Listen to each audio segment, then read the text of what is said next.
안녕하세요. 올해로 결혼한 지 4년 된 30대 여성입니다.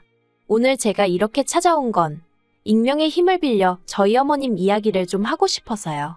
솔직히 친구들한테 하기에는 제 얼굴에 침 뱉기 같고 어쨌든 남편의 체면이라는 게 있으니까 좀 그렇더라고요. 하지만 그렇다고 아무 일도 없던 것처럼 저 혼자 속으로 꾹꾹 눌러 삭히자니 그건 그거대로 억울하고 그래서 그냥 대나무밭에 한풀이 하러 오는 심정으로 찾아왔습니다. 남편하고는 지인의 소개로 만났어요. 둘 다 대기업까진 아니고 그래도 대한민국 사람이라면 한 번쯤 들어봤음직한 회사에 다니고 있었고요. 나이도 2살 차이라서 때론 오빠 동생처럼 때론 친구처럼 편하게 연애했지요. 그리고 남편은 차분하고 진중한 성격이라서 제가 심적으로 크게 의지할 수 있었네요. 그렇게 저희는 어느 다른 연인들처럼 가끔은 정말 사소한 이유로 다투기도 했지만 비교적 무난하고 원만한 연애를 하다가 부부의 연을 맺게 되었습니다. 솔직히 남편과 결혼을 하던 당시만 하더라도 저는 제가 비교적 시집을 잘 간다고 생각했어요. 왜냐하면 친정도 경제적으로 여유가 있는 편이라 사실 시댁에 이렇다 할 기대치가 있던 것은 아니었거든요. 시댁을 무시해서가 아니라 친정부모님 생각엔 저한테 필요한 게 있으면 꼭 시댁에서 해주지 않더라도 당신들이 어느 정도는 도와줄 수 있다고 생각하셨던 거지요. 그래서 시댁에 딱히 뭔가 요구를 할 필요를 못 느끼셨다고 들었습니다. 실제로 요구를 하신 적도 없고요. 그런데 상견례 자리에서 시어머니가 먼저 당신이 집을 해주겠다는 식으로 말씀을 꺼내시대요. 그래서 저희 친정부모님이 그래도 집이 한두 푼이 아닌데 사돈이 다 부담하시는 건 아닌 것 같다며 그럼 예단이다 생각하고 받아주시라며 제 편으로 1억을 보내기로 하셨습니다. 그런데 어이없게도 청첩장이 나올 때까지도 시어머니가 해주신다는 집은 가타부타 들려오는 소식이 없었어요.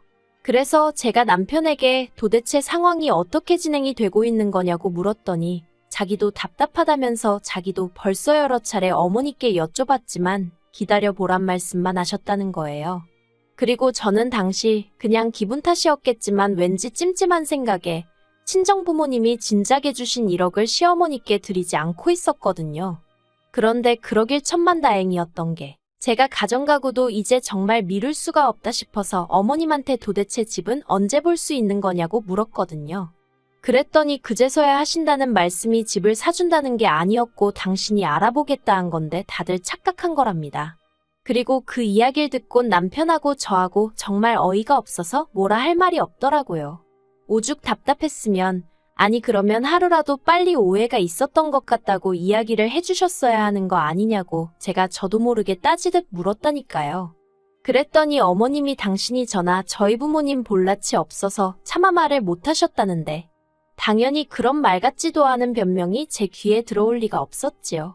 게다가 어머님이 그래도 당신이 집 하나 받은 곳이 있다며 저희를 데리고 가셨는데 알고 보니 서울도 아니고 경기도, 그것도 시어머니 집에서 걸어서 10분 거리밖에 안 되는 곳이더라고요. 그리고는 하시는 말씀이 저희 직장까지 직행으로 다니는 버스도 있고 고속도로도 잘 나 있으니 출퇴근하는데 무리는 없을 거랍니다. 솔직히 지금도 그날을 생각하면 제 심장이 벌렁거릴 만큼 어이없고 황당한 말씀만 늘어놓으셨다니까요. 그리고 저는 당연히 그 집에는 들어가고 싶지 않았기 때문에 사방팔방으로 아파트를 알아보기 시작했습니다. 하지만 친정부모님이 재산이 있으셨다고는 해도 신혼집이 해결되었다 생각하셨던 탓에 이미 또 여기저기 돈이 묶이게 된 상황이었거든요.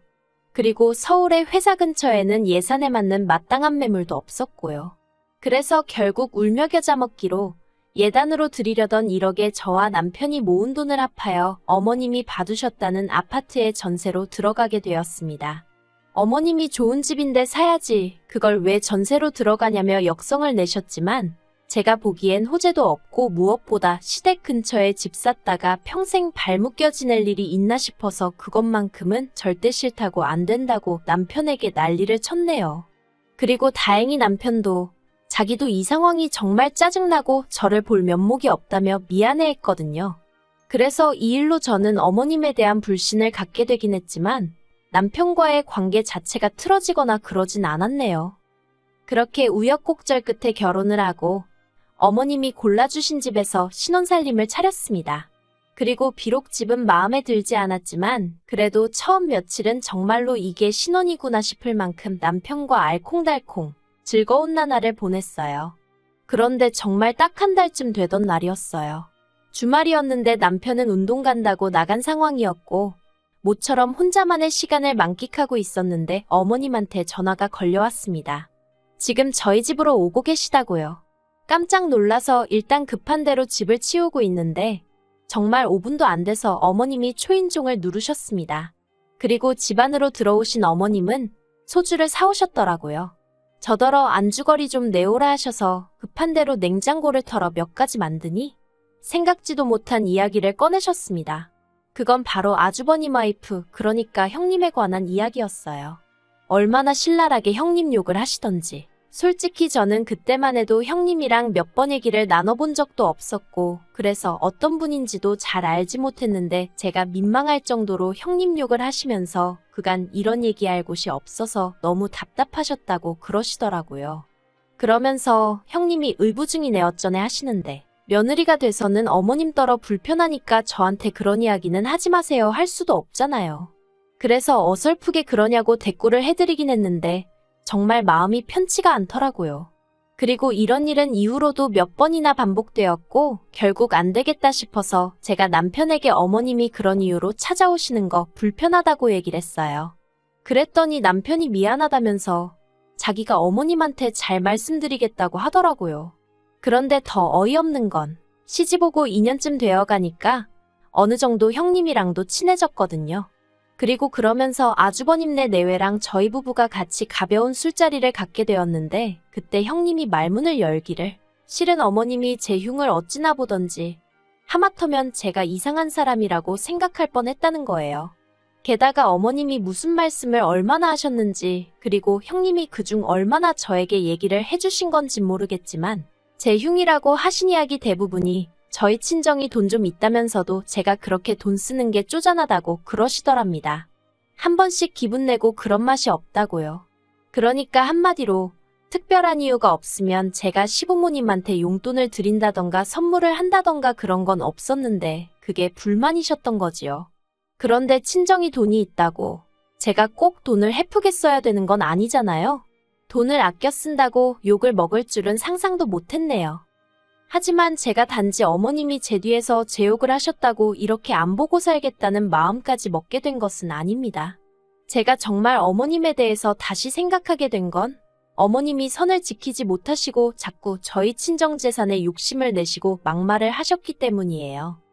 사실 결혼할 때부터 남편과는 서로 모든 재산을 오픈한 상황이었기 때문에 제가 직접적으로 시어머니께 말씀을 드리진 않았어도 결국 다 알게 되시더라고요. 그리고 저는 저희 친정부모님이 무슨 부도덕한 방법으로 재산을 일구신 것도 아니고 성실히 노력하여 만드신 재산이었기 때문에 그걸 굳이 숨겨야겠다는 생각도 하지 않았습니다. 그래서 시부모님이 아시게 되셨을 때도 조금 불편하단 생각은 있었지만 한편으론 친정부모님에 대한 자부심 같은 것도 느끼고 있었어요. 물론 그렇다고 상대적으로 형편이 여유롭지 못했던 시부모님을 무시하고 그랬던 것은 절대로 아니고요. 그런데 언젠가부터 시어머니가 자꾸 저희 친정 재산을 들먹이시면서 이런저런 말씀을 한마디씩 하시는데 그게 그렇게 듣기 거북하대요. 그리고 결정적인 사건의 시작은 작년에 친정어머니 명의로 되어 있던 주택이 재개발 허가가 나면서였습니다. 앞으로도 몇 년이나 걸릴 일이었지만 친정어머니께선 그 소식으로 무척 기분이 좋으셨고 저더러 아파트가 올라가고 나면 제 명의로 해줄 테니 거기 들어가 살라는 말씀도 하셨거든요. 그리고 그 이야기를 듣곤 남편이 덩달아 신나하더니 기어이 그 이야기를 시어머니한테 한 모양이었습니다. 솔직히 제가 남편더러 시댁에 이야기하지 말라던가 그런 소리를 안 했기 때문에 남편더러 뭐하러 그런 소리를 했냐 할 수는 없었지만 그래도 짜증은 나더라고요. 그런데 그 소식을 들은 시어머니가 보이신 반응이 정말 가관이었습니다. 저더러 그럼 지금 그 집엔 누가 살고 있냐 물으시길래 외삼촌하고 외숙모가 살고 계시다고 말씀드렸거든요. 그러자 시어머니께서 그럼 그 사람들한테 얘기해서 얼른 살 집을 구하라고 하라고 괜히 헛물키면 골치 아프다고 하시는데 아무리 그래도 사돈 식구들인데 그 사람들이라고 하는 것도 좀 그렇고 무엇보다 저는 외삼촌 외숙모가 사시는 거에 대해서 아무렇지도 않고 별 생각이 없었는데 시어머니가 먼저 나서서 이래라 저래라 하시는 게 듣기 좋진 않대요. 하지만 차마 기분 나쁜 티를 내긴 그래서 그냥 어른들이 알아서 하시겠죠 하고 적당히 대꾸했습니다. 그런데도 시어머니께서는 저더러 니 건 네가 챙겨야 하는 법이라며 몇 번이나 친정어머니한테 공증을 받아놓는 게 좋지 않겠냐? 네가 한 번씩 가서 외삼촌네가 어떻게 살고 있는지 들여다보고 이게 네 집이 될 거라는 걸 각인을 시켜라. 정말 듣기 불편한 이야기만 골라서 하시더라고요. 하지만 저를 당황케 한 시어머니의 말씀은 그게 다가 아니었습니다. 올해 초 남동생이 꽤 좋은 회사에 취직이 되었어요. 그리고 원래는 취업 선물로 친정어머니가 차를 사주시려고 했는데 남동생이 차는 당장 급하지 않다면서 그걸로 오피스텔을 사주면 안 되냐 했던 모양입니다. 자기가 대출을 받아서 얼마 정도는 보태겠다고요. 그런데 친정부모님 입장에서는 20대 남자면 집보단 차에 관심이 많을 줄 알았는데 나름대로 집을 사달라고 하니까 그게 꽤나 기특해 보이셨던 모양이에요. 그래서 친정부모님이 어차피 장가갈 때 집을 해줄 생각도 있으셨고 월세도 아낄 겸 겸사겸사 미리 해준다는 마음으로 작은 아파트 한 채를 사주셨다 들었습니다. 그리고 이건 저에게도 미리 말씀하셨던 부분이고 저는 딸로서 그리고 누나로서 동생을 축하하는 마음만 있었지 그에 대해서 어떤 불편한 감정도 갖고 있지 않았지요. 그런데 문제는 이러한 대화의 일부를 남편이 듣게 되었고 또 그대로 시부모님께 알린 모양이었어요. 참고로 이때는 제가 남편더러 도대체 왜 아무 이야기나 전하는 거냐고 따졌습니다. 그랬더니 남편이 한다는 말이 그냥 장인장모님이 대단하기도 하고 그래서 자기 딴에는 자랑한답시고 한 이야기였다네요. 생각이 짧은 남편하고 결혼한 것도 죄라면 죄일까요? 아무튼 이 이야기를 들으신 시어머니께서 저더러 그러면 니네 엄마가 너는 아무것도 안 해주는 거냐며 몇 번이나 같은 질문을 던지셨어요. 그래서 저는 나중에 아파트 주신다고 하셨잖아요 하고 적당히 웃어 보이니 그건 그거고 아들 해줄 때 딸도 하나 해주는 게 맞는 거 아니냐며 차별당하는데 가만히 참고만 있지 말랍니다. 이건 뭐 시어머니가 친정어머니한테 따지고 들라고 아주 바람을 넣는 격이었어요. 하지만 시어머니의 돈 없는 참견은 여기서 끝이 아니었습니다. 저더러 앞으로도 제 거다 싶으면 바보같이 남한테 뺏기지 말고 다 쟁취해야 한다나요. 그리고 듣고 있자니 이게 도대체 무슨 말씀이신가? 친정재산을 다 가져오라는 건가? 별의별 생각이 다 들더라고요. 그리고 2주 전 시어머니 생신을 축하드리기 위해 아주버님네와 같이 모이게 됐는데 또 시어머니가 친정에다 재산이 어쩌고 하며 말문을 여시길래 제가 시어머니더러 친정에서 재산을 저한테 줘도 남편하고는 아무 상관없는 거 아시죠 하고 한마디 하고 말았습니다. 그랬더니 시어머니가 그게 무슨 소리냐면서 니네 친정에서 너 앞으로 재산 주면 그게 부부 공동 재산인 거지 왜 네 남편하고는 상관이 없냐면서 저더러 뭘 몰라도 한참 모른다는 식으로 말씀을 하시더라고요. 그래서 저는 일단 친정에서 재산을 안 받아도 그만이고 받는다고 해도 증여나 상속일 텐데 그러면 그건 제 재산이지 남편과는 상관이 없다 했습니다. 친정부모님이 막말로 저 주려고 재산 모으셨지? 남편 주려고 모으셨겠냐고. 못 믿으시겠으면 어디다 한번 물어보시라고요. 그러자 시어머니 안색이 울그락불그락 하더니 갑자기 입맛을 베렸다며 생일이고 뭐고 필요 없다 하시며 먼저 자리에서 일어나시대요. 그리고 그때 제가 남편더러 당신 혹시 우리 친정재산에 관심 있냐고 단도직입적으로 물었습니다. 그랬더니 남편이 장인장모님 아직 60도 안 되셨는데 무슨 재산이냐면서 손사래를 치더라고요. 그리고는 어이가 없다는 듯 노려만 보고 계시는 시어머니한테 남편이 그러니까 듣기 거북한 이야기 좀 그만하시라고 왜 그렇게 돈돈하시냐고 한마디 했습니다. 솔직히 다행이다 싶었어요. 만약에 그런 와중에 남편까지 시어머니 편이라도 들었다면 솔직히 지금처럼 시댁과 연을 끊는 수준이 아니라 이혼이 하고 싶었을 테니까요. 그리고 이후로 시어머니와는 일절 연락을 주고받지 않고 있습니다. 남편에게는 시어머니야말로 매사 돈돈돈돈 그것도 그냥 돈도 아니고 니네 친정재산 타령이시지 않냐며 더는 거북스러워서 듣기 싫다 했어요. 그리고 시댁에 찾아가서 뵙는 것도 당분간 안 하고 싶다고요. 그러자 남편이 알겠다면서 저더러 하고 싶은 대로 하랍니다. 자기가 그간 쓸데없는 이야기를 너무 많이 전해서 이런 상황까지 온 것 같다면서요. 그리고 저희는 이번 전세 계약이 끝나는 대로 이사를 하기로 했어요. 원래는 좋든 싫든 시어머니가 골라주신 집이고 직장 다니기에도 그럭저럭 적응이 된 상황이라 연장해서 살까 했는데 이제는 거리를 두고 살아야 할 순간인 것 같아서요. 이사가는 주소는 일단은 가르쳐드리지 않을 생각입니다. 정이 어쩔 수 없이 서로 오가야 하는 상황이라도 닥치면 모를까?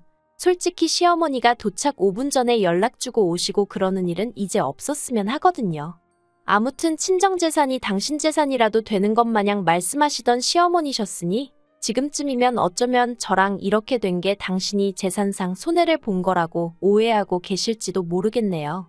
하지만 시어머니가 혹시나 이 이야기를 듣게 되신다면 꼭 꿈 깨시라 말씀드리고 싶어요.